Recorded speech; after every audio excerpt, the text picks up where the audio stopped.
Thank you for listening to The Afternoon Pint. We are an independent podcast and we need your support. Please take a moment to hit that like, follow, and share button. Email us if you have an idea or suggestion for the show. Please send your feedback. We'd love to hear from you. Cheers! Cheers! Welcome to The Afternoon Pint. I'm Mike Tobin. I'm Matt Conrad. I'm Dustin O'Leary. Thanks for having me. Thank you, Dustin, for coming by. Not to be confused with Kevin O'Leary. If I was related to him, I would not be with you boys. Right No? That's fair. Oh, That's okay. pretty fair. Well, I'm happy you're here nonetheless. That's am I. okay, man. So, Dustin, tell me a little bit about yourself. What do you do? So I'm born and raised in Nova Scotia, 2 degrees from Dalhousie. Went to Dartmouth High, class of 98. But right now I'm the manager of business development for St. Barbara Mining, which is an Australian mining company that mines gold. Australian mining. Australian. Yeah. So it's based in Australia. It has Okay. 2 mines. One is over in Papua New Guinea. Okay. And the other one operated here in Nova Scotia until 2023, and then we're hoping to open another one soon. You literally could not put the 2 mines on a farther spot in the world from one another. So Yeah. so there's literally the quickest way would be to bore a hole. What's through the rationale behind that? Australia and then Canada, do you think? Or Australia and then Nova Scotia? So the company that I started for actually was a company called Atlantic Gold, and in 2019 they were purchased by St. Barbara, the Australian mining company. Mining has a lot of consolidation at times, so and sort of as the stages go through in your development of a mine, you often find that there's companies who sort of take over and purchase as it goes along, just because they have the strength to do something better than the other company did. So, Cool. And in mining development, what would it mean in your industry? well, it's funny. I'm still learning it as I go along, right? Yeah. The one thing about this province is that mining really took a long break after, the West Ray tragedy. And we're still, we started back up our mine at Tukoi, which is just located in Moose River, just outside of Middle Muscatau. But it was the first mine that really started back up properly after that in 2018, right? So a lot of mining development is working with industry partners, with government, with First Nations, with community, to make sure that we put the pieces in place to be able to, operate the future of our business effectively and do it in a way that respects the environment and respects, the community and the wishes of all the stakeholders and rights holders and everybody around us. I think that's really important because, when everyone thinks of mining, obviously you're right, the West Ray tragedy obviously is a thing, but moving forward, we know now that 30 some odd years later, we have better things, we have better ways of doing it now. But there is still that worry about, working with land and not impacting the environment, not impacting the land around and everything. So, yeah.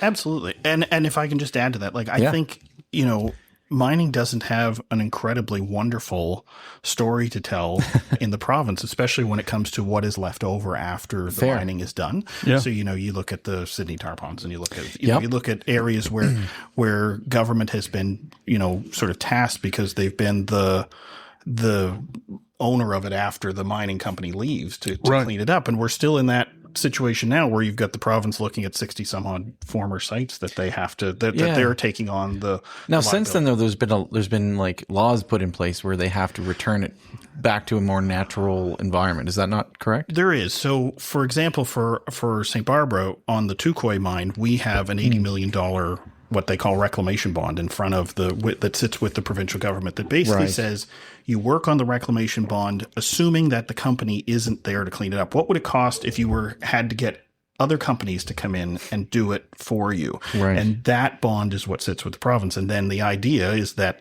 the company goes ahead and reclaims themselves and gets part of the reclamation bond back as they do the work, right? So actually our company has spent about $20 million. I think it's a little higher than 18, but somewhere around $20 million in reclamation at the Tukoi site since its closure in 2023. And that's supposed to incentivize the company, right? The idea is you're paying, if you can do it for cheaper than what it would cost to get it done by somebody outside, you get that money back, back. Yeah, right? Exactly. Yeah. But and unfortunately, the reclamation bond hasn't been in place, or I think probably more appropriately hasn't really been calculated properly for a long time. So it's created a situation, I think, a lot of the time where the provincial government specifically is left holding the bag. I know we have a couple locations in the, with quarries and stuff like that around the province where they've done a good job of kind of fixing them up. Like I know there's one down in like Lower Prospect kind of area where I'm from. It's like there's an old quarry that now is a lake. Same up, there's a really popular lake and it's escaping right now, but in Cape Breton, I know it's very popular and it's a tourist site now to go and climb and take pictures in and swim and everything, but it used to be a mine. Even the Cabot Links is like a lot of the area around there is reclaimed mine sites. Yeah, there you go. Yeah, exactly. Yeah. I mean, there are good stories to tell, but we need, you need proponents to step up and take accountability for the disturbance that they've caused. And I can't speak for every company. The only thing I can say is for ours, we take the responsibility seriously to do that, and we're meeting it, right? So we don't think you just leave. No, that's fair. I think a lot of people would appreciate that. Cool. Before we go any further, Matt, we unlocked another new location. So tell people where we are today. So we're on Quimple, still on Quimple. We hit up a lot of places on Quimple. We're knocking on doors, going down the street here. Yeah, we're at Jellies. As anyone who's watching right now can see, this is a pretty unique place. Yeah, they have jellyfish, and phallic decorations as well. A few interesting symbols in here, I will say. You guys bring me to all the best places, but I like this. This is great. Yeah, this is an interesting place, right? So good vibes all around. It looks like a fun spot. Yeah, for sure. Absolutely. Yeah. So we want to thank them for letting us host. Absolutely. Yeah, they came in early to let us do this, and not have a bunch of people here. So always appreciate that. So really the theme of this episode, I kind of wanted to talk about Nova Scotia, its economic potential, mining. We're in a weird place right now. Like it feels like we're talking about all these grand ideas. We see stuff happen, in the news. We've heard of wind energy. We've heard of nuclear energy. We've heard of mining opportunities. Tidal power. Gosh, how many? And we do have some mining and other stuff that's starting to come back to the province. Right. Are we still in the just talking about stage, or do you feel like action's being taken? How do you feel about where we are right now with all the conversations that are going on in the media? Like, what a great question that is, right? That are we talking or are we doing? Yeah. I think, from the mining side of things, and especially from when, you hear the Premier talking about Wind West and all these things, the problem is that, in a way, you have to give him credit that he's going all in on something that isn't an immediate payoff, right? Because I think too often, especially with political leaders, you say they're only working towards the next election. And mining projects typically take about 10 to 15 years to get going. Yeah. Okay. That makes sense, So in a way, it's great that, he's willing to invest in the future. The problem is the problems are now, right? Like the budget just had a $1.2 billion with a B deficit, right? Yeah, so scary. It's how do you manage those two things? I think from a mining perspective, if I look at it, mining is one of the few places where there is actually some short-term potential to grow. So the gold mining perspective, especially, there's another project up in Goldboro, which is just inside of Guysborough County, which has all of its approvals and is looking at developing. They say they're going to break ground in sometime in 2026. And then the projects that we're proposing for the Eastern Shore, because it's all along that same trend they called the Maguma trend, which is where the gold is in the amount of gold is in the province that is economical to get out. Is we're probably would be ready to go within the next 3 years, I would say, before within, if everything goes well. Right. But it's tough. I think you have to take a bit of a leap of faith that it's going to pay off and that you will get there. At the same time, it's on proponents too, right? Like we make sure we're part of the community, because too many times, especially on the eastern side of this province, things have been promised and not really delivered. Right. Yeah. And there's an ability for some short-term benefit, and then there's a real ability if the province stays on course to be able to. What would these long-term benefits look like for the average Nova Scotia citizen? I hope you're enjoying a pint with us. We'll be right back. Your dream home does not have to be just a dream. Today's show is brought to you by Camilla Najat of Exit Realty Metro. Camilla is the realtor who knows how to get things done. Buying or selling? Go to afternoonpint.ca and we will help with a personal introduction. That's afternoonpint.ca/Camilla to make your dreams become a reality.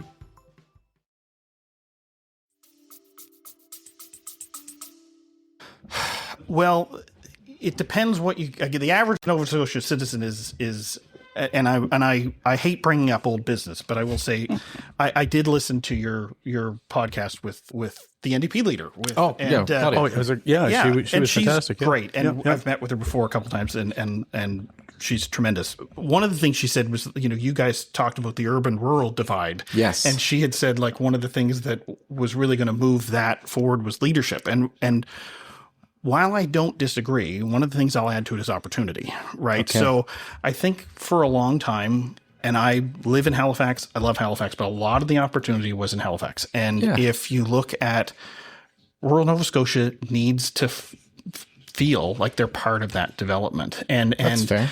The opportunities, I mean, Google isn't putting a home office in New Glasgow. It's not happening, right? Mm-hmm. So it's like, where are the opportunities that rural Nova Scotia can feel the economic benefit? Because I think it hasn't necessarily been there for a long time. And I think this is our industry, and others are one of those ones where, you're not putting a mine.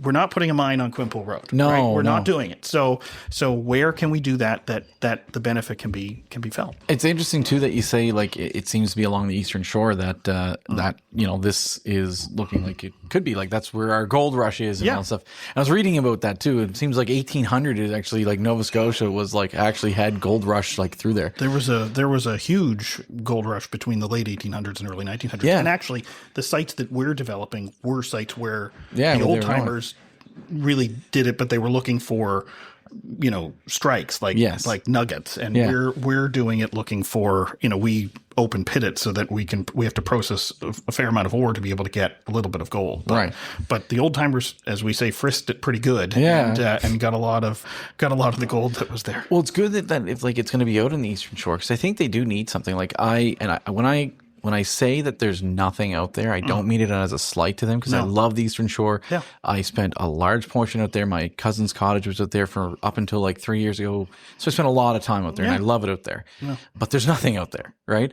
They don't really have much out there. And like, when any direction you go in Nova Scotia, you go to the South Shore, there's several nice little towns, like picturesque towns with lots of things to do, tourism. Same towards the valley, go up to the North Shore, all that stuff. There's not anything that direction.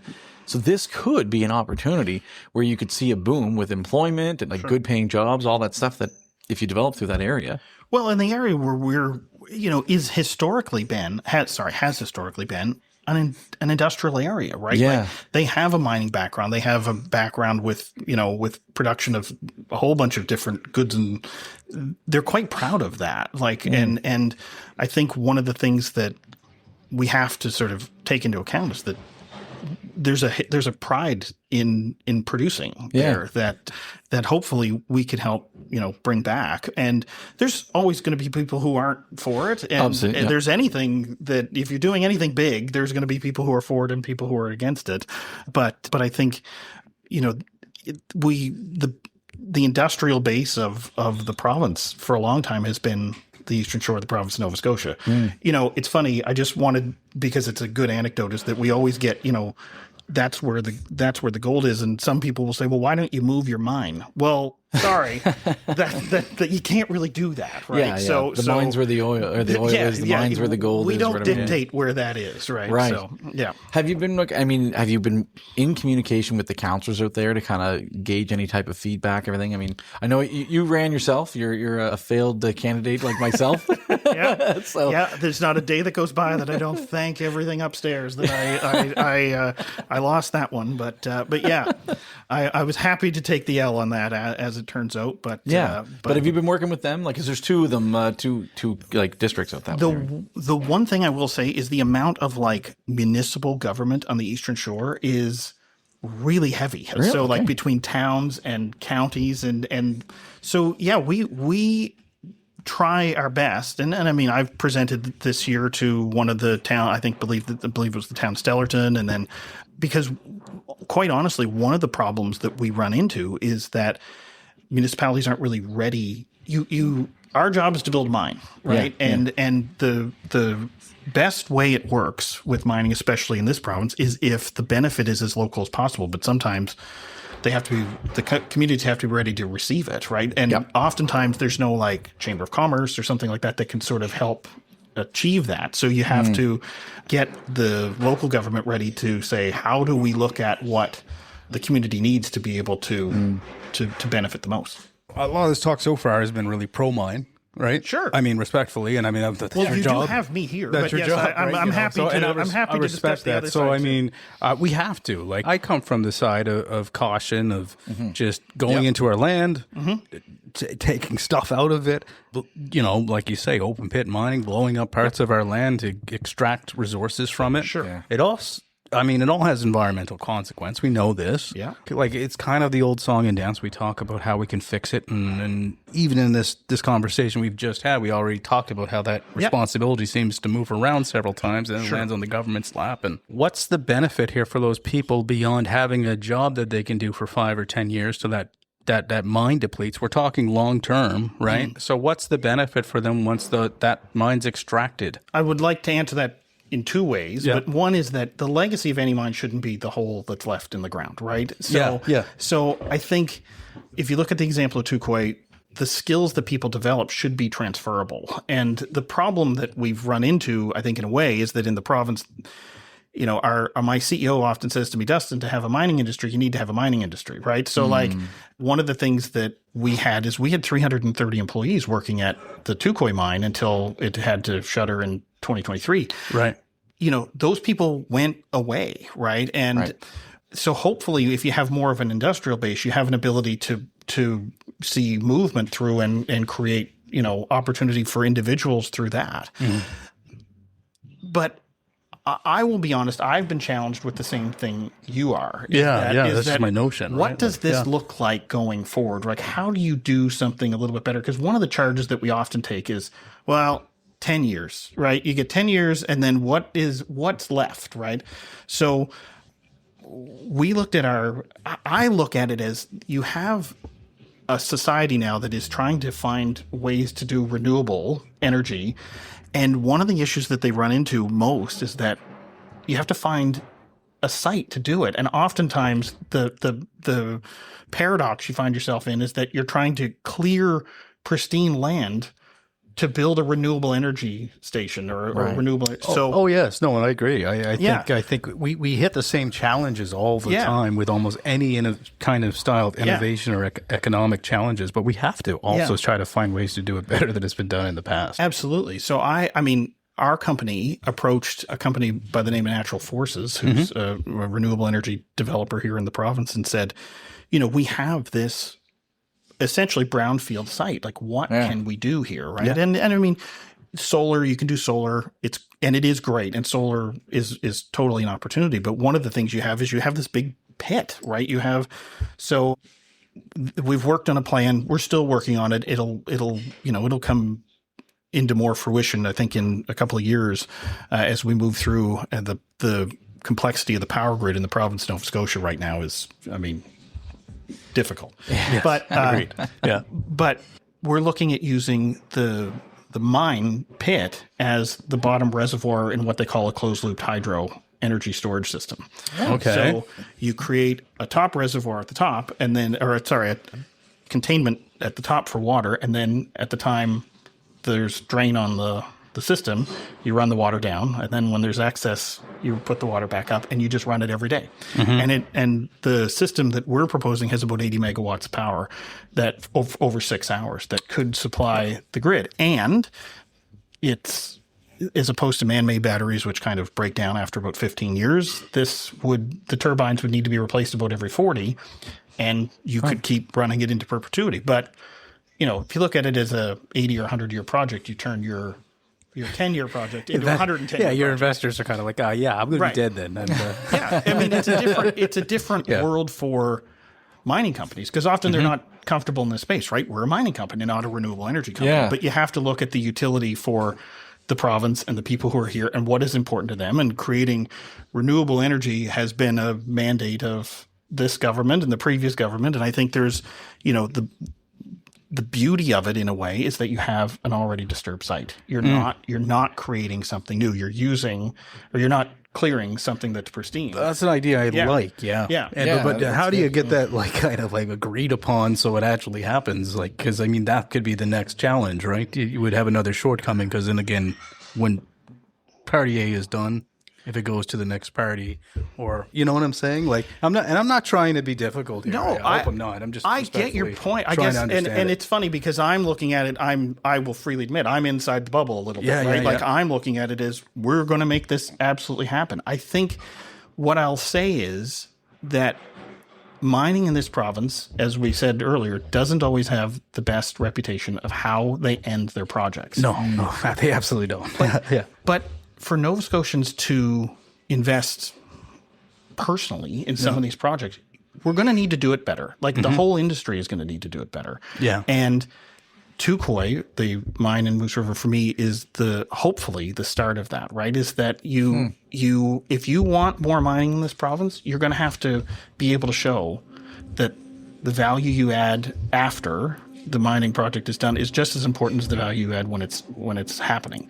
And I really want to see that happen because I'm a Nova Scotian too. I don't want to leave a mess anywhere for people to deal with and for the province to deal with. I'm a taxpayer too. I don't want to. I'd rather the company that I work for pay for it than our tax dollars. And I think that's always the biggest thing. Anytime you have, when it comes to natural resources, you always have that challenge of trying to satisfy both sides of it. The drill baby drill side. Sure. But what about the environment side? And I don't think it helps to be on either side of it. Fair. Yeah, right? no, exactly. It's about doing it in a way that, and the thing that I will say, and that I have to be cognizant of as I go through this, am I sure I'm going to walk outside tomorrow and the sun is going to be shining? No, right? I can't say for 100%. Yep. Accidents happen. Things do happen. It's about mitigating. It's about being able to being accountable to clean it up and do, if you have something that happens, but you have to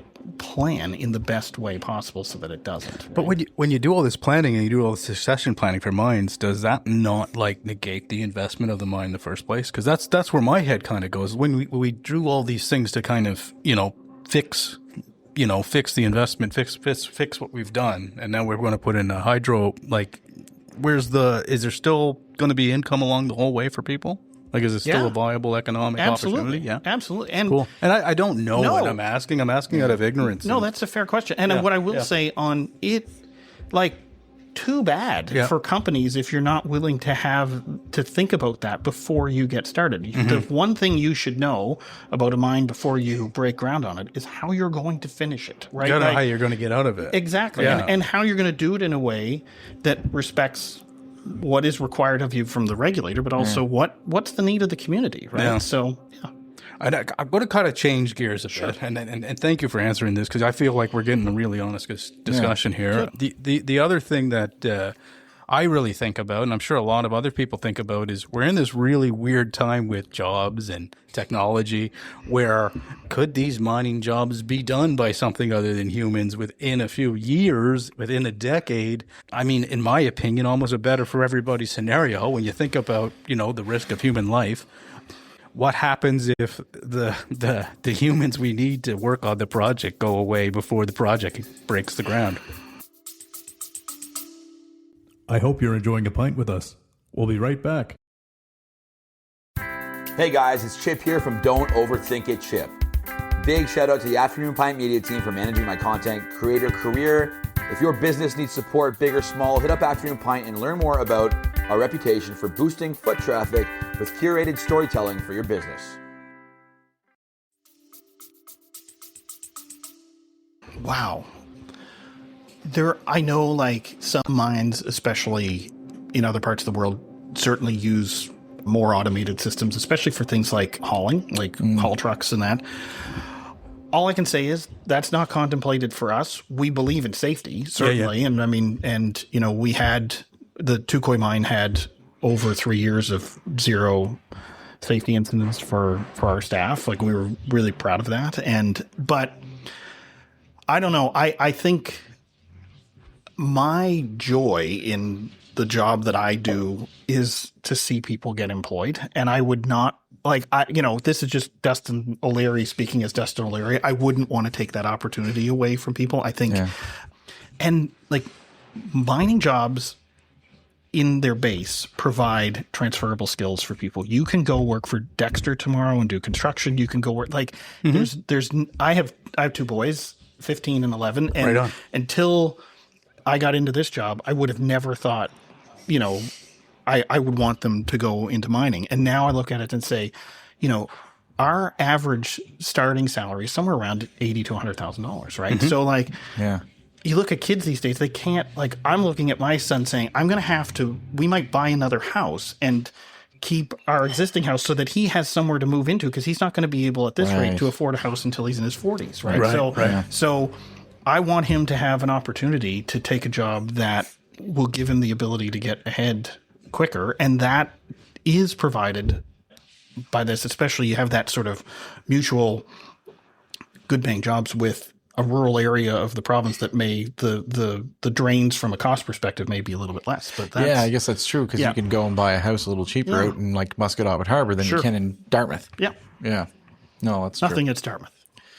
Nothing against Dartmouth at all. It's just it's more expensive than Musquodoboit Harbor. Absolutely. I hope that answers the question, because I don't want to seem like I'm skirting it. I think that mining is there's no doubt mining is a people intensive job, but I think understanding that there's technologies out there and that stuff, one of the things that we were most proud of is that when we contemplated Tukoi, it had about 180 people being employed, and by the time we were in full production, we were at about 340, and we took that as an accomplishment. We were able to get, we needed those people, but that is providing that ability to the opportunity in the community, and providing the workforce, the ability to work was huge for us. So I get more, and again, just me, I get more joy of thinking of 300 people being employed than I do automated trucks going up and down that's around the corner or whatever. Okay. Are these, and I literally don't even sense how little I know about mining, but like,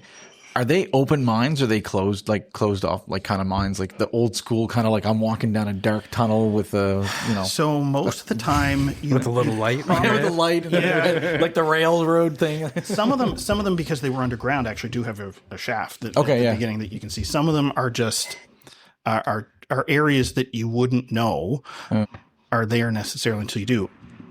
2 things. The old timers often use mercury, so to leach the gold out of the rock. So, and when they had leftover mercury, often what they would do, it was not a sort of an advanced environmental time. You put it in a waterway, right? And then it goes away. Yeah. So at Tukoi, for example, we cleaned up 55,000 tons of historic mine tailings that were there from previous. Really? Holy smokes. And at the future sites that we're contemplating, there's 7 more sites that, some of them are pretty jarring, that are areas where there's just old tailings left over that are pooled on the ground. So I don't mean to disparage where we're doing our work, but I will say it's not like they are old mine sites. Right. It's not, it's not. I was just thinking, for the newer workforce, if you could incorporate the video game Minecraft with some of the old style mines, make it like a virtual thing where they're just playing a game and doing the work, you might have a really good employee succession program. You're maybe selling a little too easy. No, just joking. So the other thing about mines too is, like, again, this is like, I don't know anything about it, so it when you're mining, you can estimate obviously how much gold is in there, but there's no sure way. Like, when you're kind of digging all this stuff, like, there's other minerals and things. Do you also use those to kind of help make profit? And so one of the things, it's almost the other way. So one of the things that the provincial government has done in the last couple of years is add mining as what they call a strategic mineral, and a lot of the reason is because the critical minerals like that, and there's a few that are here in the province, lithium, and there's some tungsten around, that kind of thing. But oftentimes, people often ask me, like, when we do exploration around the province, did you find gold? And I'm like, there's gold everywhere, right? It's a matter of whether it's economical to extract it. Exactly, yeah. So oftentimes for the critical minerals, there's not enough in the province to make it economical to extract it. But if you did with a precious metal like silver or gold or something like that, it would be economical, right? Okay. So I think the province's push to strategic minerals, I think a lot of it has been around the recognition that there might not be enough critical mineral in Nova Scotia to make it economical for a company to come, because the province isn't building mines. Like, let's be clear, right? They need people. They want investors. They need company to come in and do that. Yeah. But to do it, you have to be able to do it economically. Yeah. So so when you do that, like, are you selling off the other like critical minerals that you're coming across, or do you just like throw it out? It's not gold, no good. Like, it depends. There's not. It depends on the ore body, which is the ground below, of how much there is of any of this in the deposits we have. There's not a lot of anything other than gold there. Okay. So we don't. Some will, and there's sometimes you can do, like, I think that's one of the things that they'll probably look at with a lot of the historic sites is what else is there that is of value. But for us, it's mostly gold. okay. Yeah, that's cool. interesting. Well, just to kind of move on about the mining stuff again. I mean, a major thing that you must encounter is dealing with First Nations. First Nations. Yep. And just trying to navigate that field. How does that work today in this day and age? Like, how are these equations playing out now as you're looking at like the Eastern Shore and prospecting these areas and respecting these communities? It's a very odd time in where we're at right now, both with the federal and the provincial government, because we always have to remember that the actual duty to consult is between the government and the First Nations communities, right? So the proponent tries to like somebody who's trying to develop a project can do as much as they are able to or as much as they wish to ahead, but at the end of the day, the discussion is between the communities and the government, whichever government body they're speaking to.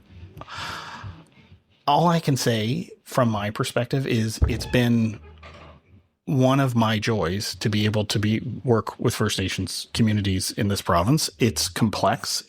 And there's a lot of issues, and there's a lot of historic issues there, right? Mm-hmm. Like really historic issues, right? Like going back to like issues, the trust element. Yeah. So and that's company. Fair. Yeah. And the only thing I've tried to do in my whole time is listen, right, and learn. And you have to be willing to be on this journey and try and make it a little bit better than it was before, or further a little bit more understanding. But you also have to understand that there are issues and history that are beyond you that are going to affect this. And sometimes you have to agree to disagree, and you have to be able to say, I want to keep the discussion open without me always being right or you always being right. So, so all I'll say is it's complex. Yes. And I hope we'll keep trying. I hope everybody keeps trying. And I think that there's definitely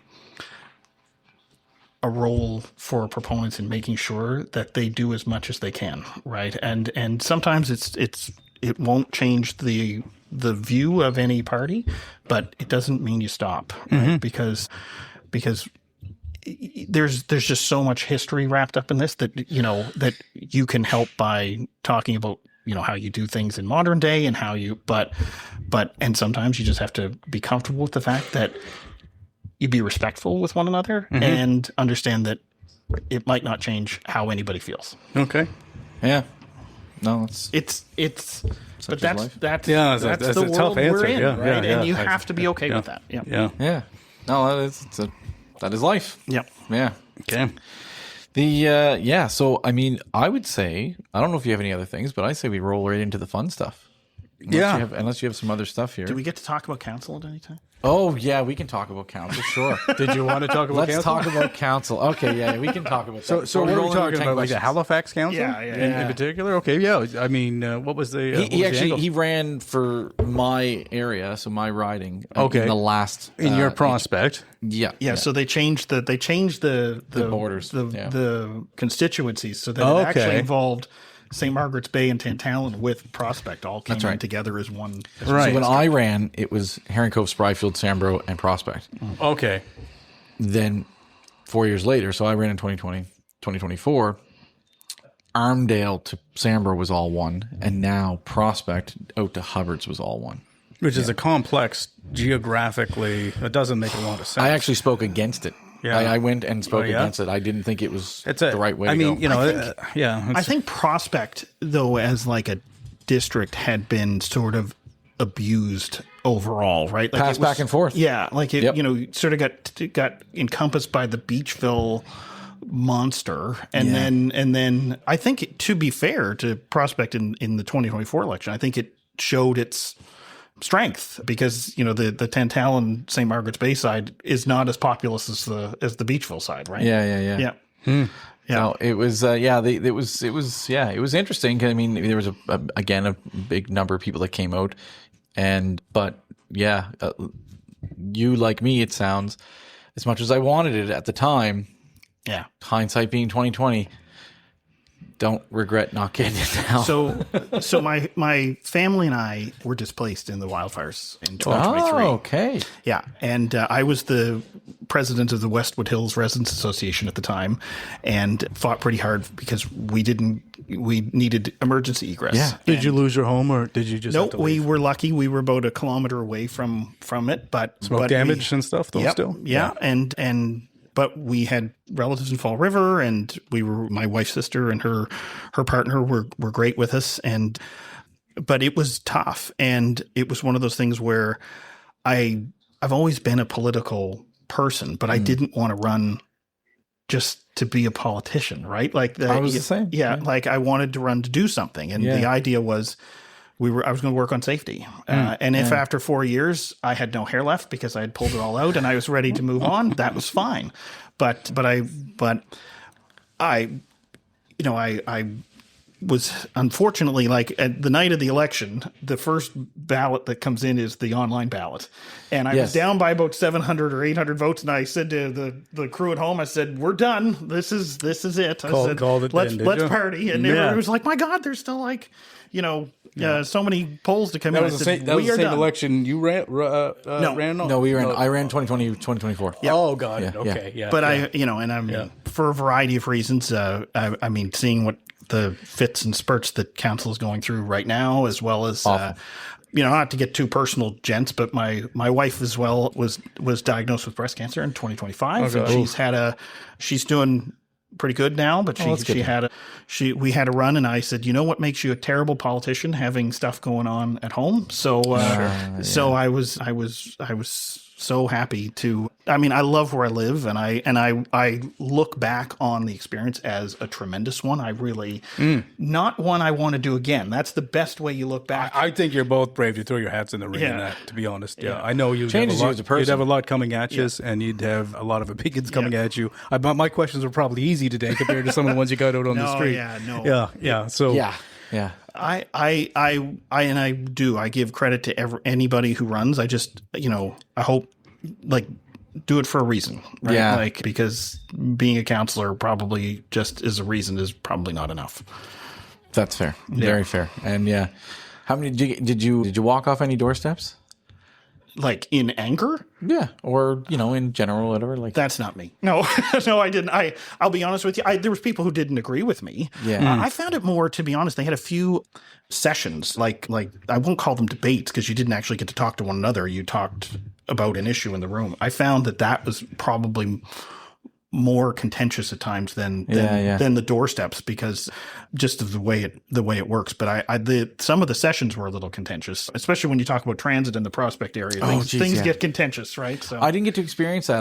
The COVID robbed me of that. Yeah. We did ours online, so it was like, you got to talk, and then you couldn't be too, you couldn't talk over each other or anything like that, or you couldn't like argue with each other, because it was like, it was the Muppet Show kind of going on there. So right? The funny part is my wife is not political at all, right? Like, and so we're at this session up in Terrence Bay doing and all of a sudden we're like 2 hours in, and she's there to support me, and then they were like, "We still have a whole lot of questions. How about going an extra hour?" And I just looked over at her, and she was like, "Go," but it was so it was I can see it being really tough on a family. Yeah.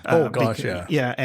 And it was tough on ours in the time that we were in the campaign, let alone if you had a one. So I think that's something that it's got to be respected too. It's tough. It is. It's a calling. I mean, we have a lot going on with politicians right now, and I always maintain, as much as there's ones I disagree with, the ones I like sometimes very disagree with that I'm not a big fan, but I am always a fan, especially when it gets to political parties. I am always someone who tries to be involved somewhat in all of them because I still want the best people in place in those parties. Yeah. So whether it's the Liberals, the NDP, or the Conservatives, or PC here in Nova Scotia, I still want the best people in leadership, right? So as much as this is not supposed to be done or whatever, but I will join the party when leaderships come up so I can vote. Sure. And I will vote on like a person because I want to be able to say, this is like the person I would like to have. Because in the end, it's going to come down to, most times, going to come down to one of those three. Right. And I would like 3 great candidates. Yeah. Right? I would like the 3 of the best candidates that we can find to debate each other, and whoever wins my vote wins my vote. Yeah. Right? One of the worst things I think we see, like with, especially, I mean, we always talk about our neighbors to the south, right? Yeah. But like, is the ascribing of motives, right? Like that there's any other motive. Like I would hope that you don't get into this to destroy it, right? So like if everybody's trying to make things better, do their best, then you can have a different view of what is best. But you're hoping that it, like, I would not say any politicians going in it to make the situation around them worse. I don't feel that way either, and I know a lot of them. And the other thing I'll say is that there's a lot of people who sit there and I can understand about, talking about tightening of the belt loops and things like that, but a lot of them are saying that, talking about their wage and raises and all this other stuff. I'm telling you, a city councilor right now makes about $103,000. And that does, recognize to a lot of people, that seems like an insane amount of money to some people, and to some people not so much. Right. That being said, though, $103,000 to have sometimes your family threatened, to have like there's been situations where people have had their doors kicked in and like attacked and harassed, families threatened, and it's a 24/7 job, and people hate you who don't know you, like hate you, truly wish that you would get run over by a car. We discussed this before a few times on the show, and I mean, I agree with you, Matt. Nobody deserves that. Right. No, not at all. I mean, I feel that people that go to be counselors or go to do any kind of work like that want to try to make the world a better place and are doing the best they can. Yeah. And just trying to figure things out. And I think very, very few people do it in vain. I really do believe that. Yeah. So no, I don't condone that kind of stuff. We should be showing people respect. We should be having honest and open conversations and respecting people's privacy and their families. Yeah. 100%. Totally. Yeah. So right. Let's go into the fun stuff. No, okay. Almost. I mean, we're almost there to the fun stuff. Sure. This is really a question for you because, we do take clips of the show and we put it out there. And I mean, I really wanted to just ask, what would actually need to change for Nova Scotia to capitalize on its resource potential, in your opinion? Wow. Then understanding that it's a prolonged commitment, that it's, so often, I think, it's the search for the silver bullet. There's no silver bullet here, right? Mm-hmm. So you have to find a balance between holding proponents to account, protecting the shared environment between, wherever the project is hoping to develop, but understanding that there is benefit. You have to, and that you have to create some benefit and holding that, as I said, holding the company to account to make sure that they do it in a way that actually provides the benefit to the local community, right? So right.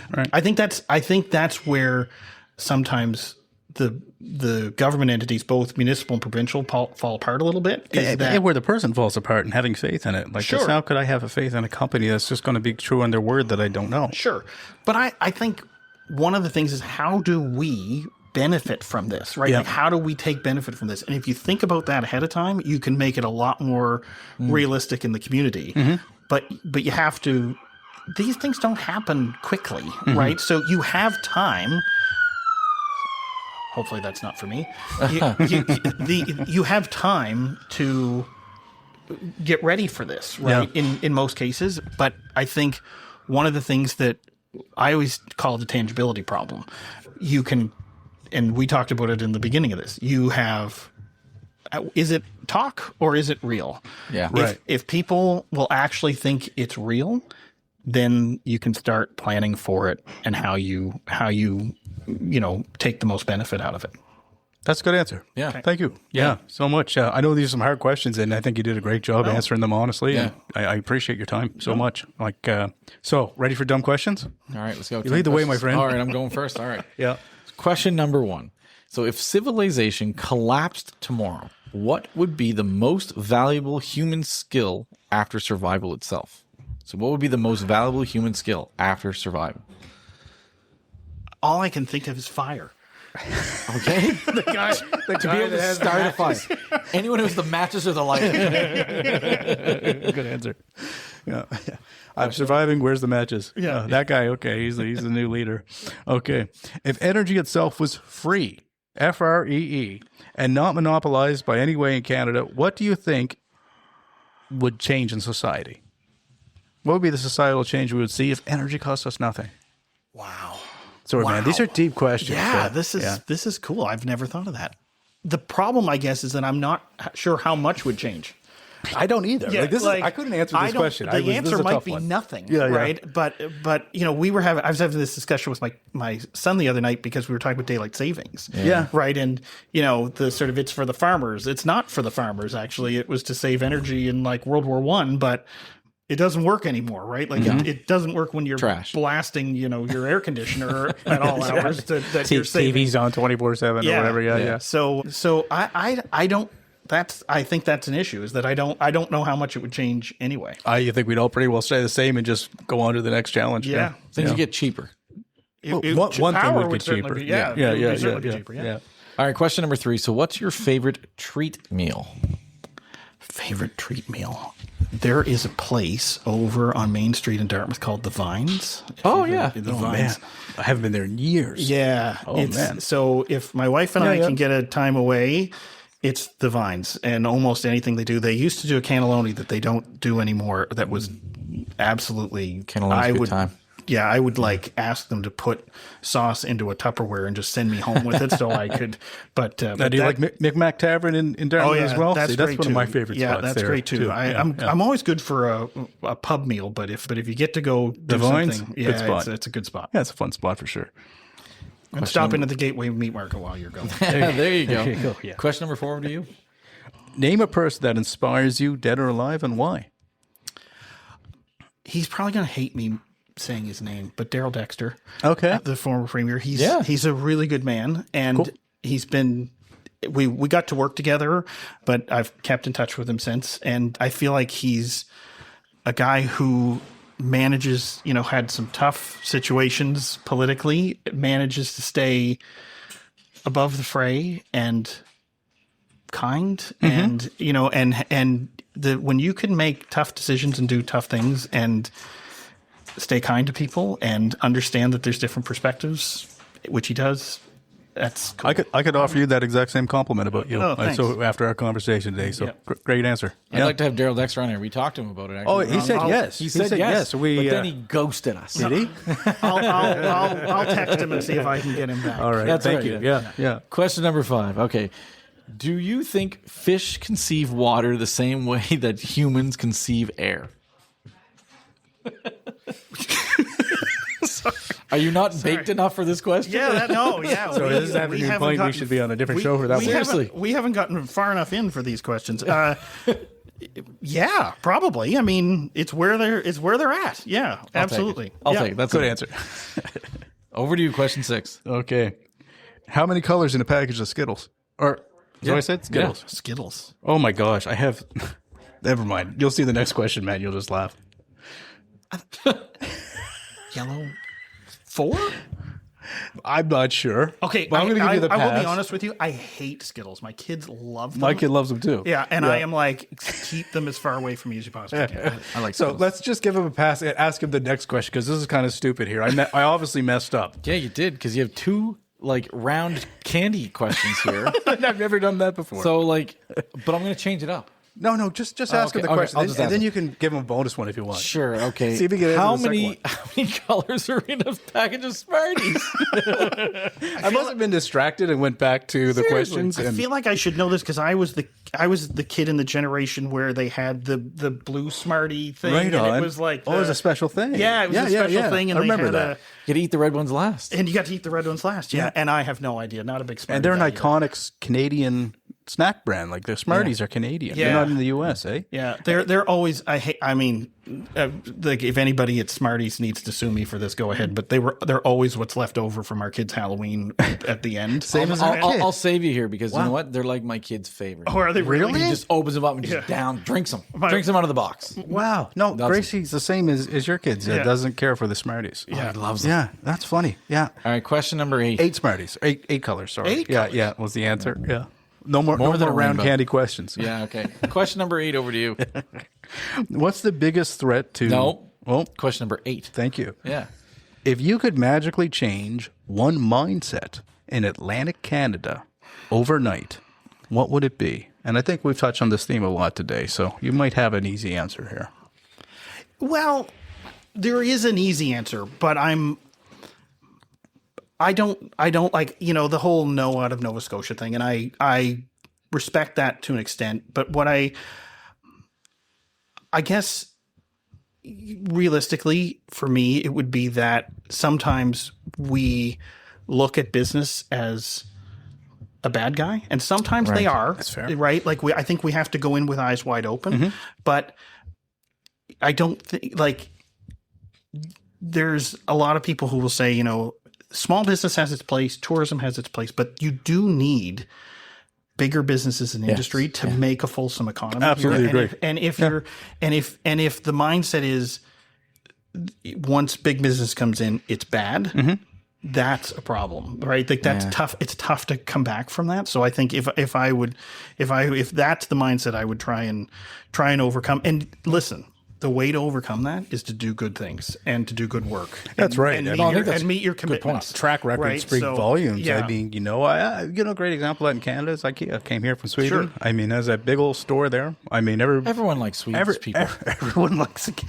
Do you hear talk bad about IKEA? No. Really? Other than the fact it's too darn busy. But no one talks about Sweden. My wife and I went there a couple of weeks ago, and I can't she sees it as some sort of religious experience to go to the cafeteria at IKEA. And I got meatballs. That was the thing. I got meatballs, but it was the veggie ones. No. Oh, that's right, because they do have Indian style. And yes. I was like, I like a little bit of spice. This is great. And about 4 or 5 in, I was like, can you check? Because I think my mouth is on fire right now. So, okay. They were spicy. They were spicy, yeah. So I was like, how is this at a cafeteria? The Swedes bring it. All right, cool. Yeah, all right. I'm going to have to try it out now. I like heat. Yeah. All right, question number 9. So what's the biggest threat to success of Nova Scotia as a province? So the biggest threat that we have. I think right now the biggest threat is that we can't have the luxury all the time of thinking that we get to just turn down opportunity and look at another level of government to help us fund ourselves. That's pretty fair, yeah. Mm-hmm. Right. So, and it doesn't mean you just open up, say we're open and let everybody in who wants to come in. But I think sometimes we get caught in the idea that we can just pick what we want and that the feds will fund the rest of it. And I don't think that's a fair assumption anymore.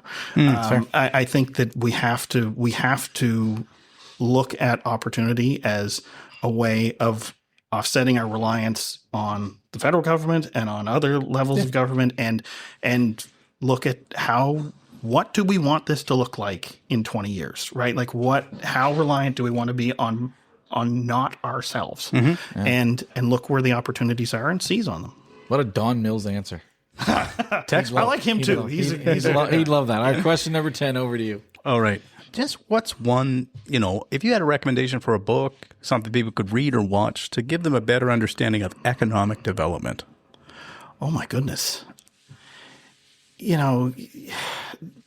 I don't really, I'll be honest with you. My economic development in Nova Scotia is a much different beast than it is in most other places, because a lot of my economic development is understanding the players. And so I would say read a book on residential schools in the province. Read a book on the Mi'kmaq history in the province. Read a book on Robert Stanfield or on how we got to all this. Because one of the things I tell our Australian comrades who come over here is, when you're going home at night and you're in the car, think of every news story from the perspective of how did the government cause this problem and what are they going to do to solve it, right? Like we government's cause of and solution to all of the problems. But we really are such a government-focused society, and especially in Nova Scotia, that so much of what we do comes from whether we like it or not. And I think a lot of people don't want to admit it, but the government does have such a hand, either municipal or provincial here, in how things happen and how things work. So I think doing your best to understand how this whole thing works together as best you can. And then, the wonderful thing is that we're still accessible, right? Like Claudia Chender's around, Tim Houston is around. You can go talk to your municipal councillor. Start a podcast, ask them come on for a pint. Yeah. But I mean, but don't just listen to ours. Being able to tie that history into today is important. Right. Yeah. Wow. Great answers all around. Last call question? Yeah, last call question is just a piece of advice that you were given in your lifetime. It could be from anybody that you'd most like to share with our listeners. Just a piece of advice. Well, I mean, you know what? My father is not the most eloquent man in the world, but I will say for my life and when he first met my wife, he said, "Are you serious about her?" And I said, "Yeah." And he said, "I'm going to tell you right now, she's cute, she's smart, don't F it up." And that's great advice. I think for me, that's brilliant. We've been together. We'll be 20 years next year. Congratulations. And thank you. And I don't have the ability to do things like this unless the folks at home are. That's true. Are same with us. We say that all the time. So I think that's my own one. I probably should come up with a better answer. No, that's a great answer. Absolutely. If I can add one more though, because I'm sorry that sure. But when I first started working in mining, one of the things our COO said to me is nobody should go hungry when there's a gold mine in the community. And I think, I thought he was going to say mind your business. No. We don't do that well either. But I think making sure that you have a frame of reference to look outside of yourself, right? And hopefully that was one of those ones early that it was like just go do good and it'll follow. Absolutely. Really thank you a lot for your time. Thank you very much. Absolutely. And this was a great conversation. I learned a ton. I hope you learned stuff too. Yeah. So. And I had welcome fun. back anytime. Absolutely. Cheers. Thanks, gents. Cheers to you.